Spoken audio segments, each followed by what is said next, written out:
Let's say we're continuing today, Meretz Hashem, in Pirkei Gimel, Mishna Yud Aleph, Chapter 3, the 11th Mishnah. Rabbi Elazar Hamodi says, Hamachalas HaKodshim, one who desecrates sacred item, Kodshim, V'amevasas Hamoados, and one who goes ahead and disgraces the Yamim Tovim, V'amalbim Pnei Chaver B'Rabim, and a person who embarrasses his friend in public, V'amefer Brisol Shel Avram Avinu, Allah Shalom, and one who literally again annuls the bris of Avram Avinu,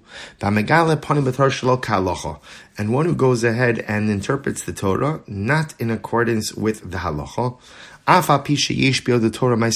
even though such a person has Torah, has learned Torah and good deeds, he has no portion in the world to come.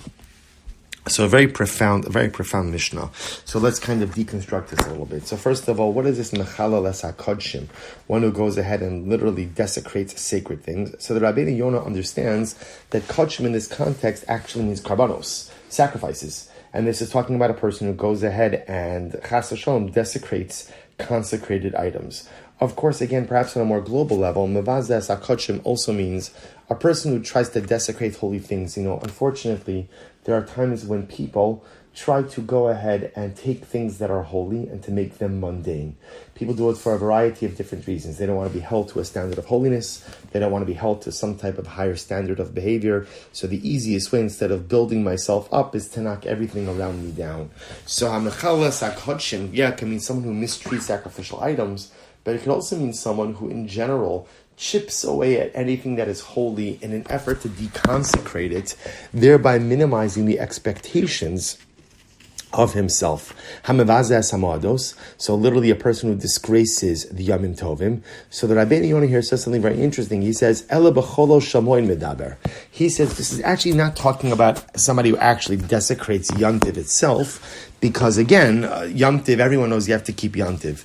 But rather, he says it's actually talking about Chalamayid, the intermediate days on Pesach and Sukkot. So what does it mean, Mevazes Hamoados? This is someone who doesn't treat the intermediate days with a sense of sanctity, but instead tries to relate to them simply as regular weekdays. In other words, everyone understands that Yom Tov you have to treat with Kedusha, with holiness. Shabbos you have to treat with Kedusha. But sometimes those intermediate days, Chalamayid, could easily again be disparaged and have their holiness depreciated.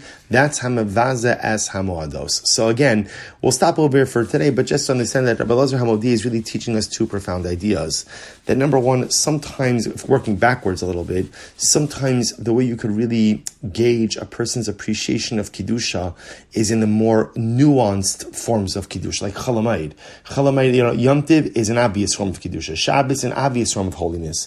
But Chalamayid is a bit more nuanced. How does a person approach nuanced holiness? Are they interested in the nuances? Can they pick up on the nuances? Or do they simply go ahead and denigrate it? Similarly, the first part of the Mishnah, Rabbi Elazar Hamodi is talking about Mechalas HaKodshim.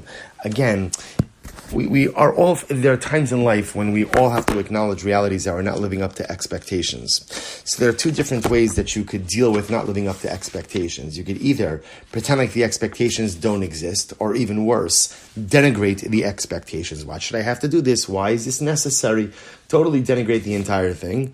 Or a person could push themselves ultimately to try to reach a higher level. So Mevazes HaKodshim is a person who, instead of pushing himself to reach a higher level, instead takes an approach ultimately of going ahead and denigrating all of the holiness around him. Because again, if the holiness is denigrated, less expectations of me. So kind of skipping to the end of the Mishnah, again, we'll go through the rest of the Mishnah tomorrow, but people like this, even if they have Torah, even if they have Maisim Tovim, unfortunately, they have no Chilik in Olam Haba because they're fundamentally undermining any ability to gain traction in their life holiness. Okay, we'll stop over here for today. Shkoyach, everyone.